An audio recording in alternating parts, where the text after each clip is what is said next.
ও জামাই চলে এসেছ? সাথে মেয়ে কই মেয়ে? বাড়িতে অনেক কাজ তো শাশুমা, তাই আসতে পারিনি। ও তাহলে আমার মেয়েকে কাটিয়ে কাটিয়ে মারছো।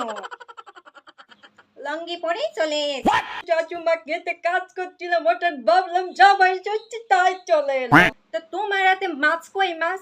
শহুর বাড়ি আসতে গেলে যে সংসারের জন্য একটু মিষ্টি মাছ মাংস নিয়ে আসতে হয়, সেটাও বুঝি এখন ভুলে গেছো। আসলে শাশুমা বাজারে অনেক ব্যস্ত, তাই আর কি। থাক, অত আর অজুহাত দিতে হবে না। বিয়ের প্রথমে তো এরম তারপর এরম তারপর এরম, এখন তো হাতে কিছু আর জোটে না। আবার হাতে করে ওটা কিনে এসো জামাই।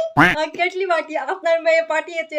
বিনা নেমন্তণে কেটেও এসো, আবার কেউ যাবে, আবার কেল্লি বাটি করে দিয়েও যাবে। এসব দুটো লবণ ভাত খেয়ে তাড়াতাড়ি বিদায় হও তো।